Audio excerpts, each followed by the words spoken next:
mainland Chinese, and this must only have increased as a result of the pandemic and its fallout internationally. Was some of that behind what prompted you to write the stories in Taobao? Thanks, Steve. I think I began the book before the pandemic, so I wasn't in particular thinking about what could or would happen.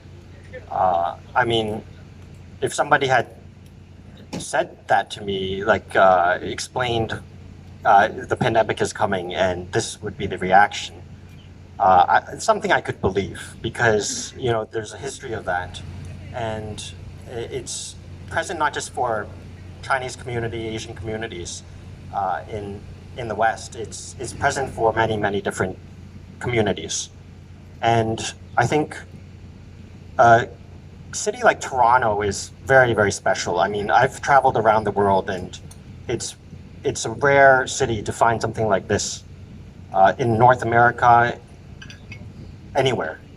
And I think it's just a testament to our city that we can produce books like this.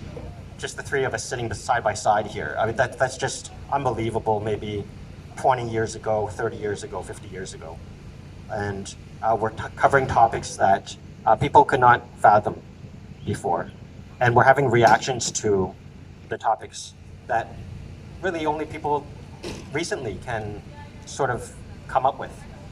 And so my book is just my own interpretation of what I saw in China. I lived there for a while. I was born in Toronto and I grew up here, but after I graduated from Trinity College right over there, I went to China for over 10 years.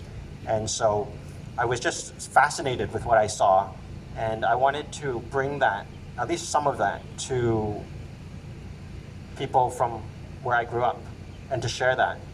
And I think what I wanted to express in the book is just ordinary people. I just have an interest in ordinary people, and I like writing about just your average person. And so I try to provide as many details in the book about their lives and what they're like.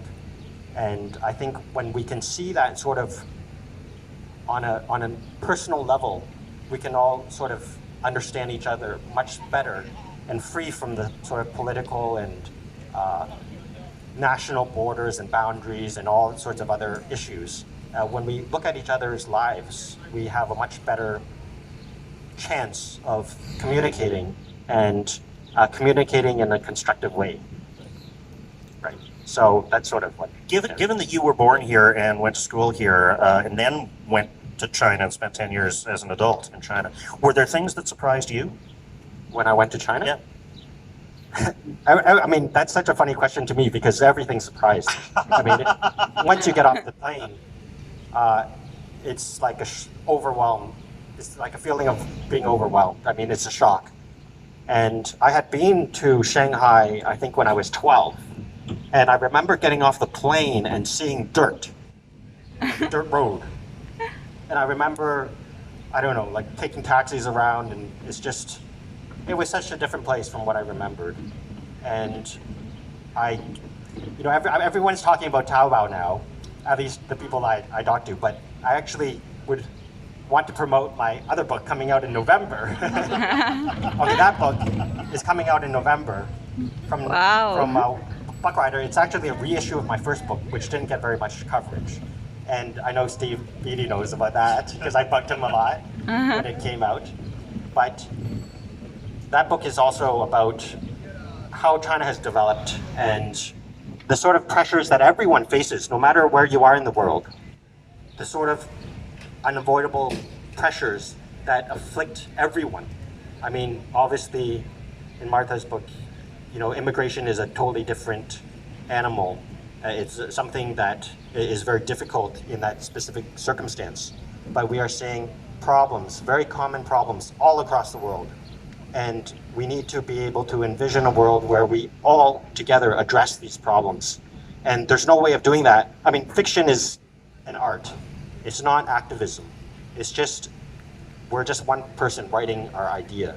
And we need to be able to have people who translate these ideas or are inspired by them and take some form of action that is going to benefit everyone.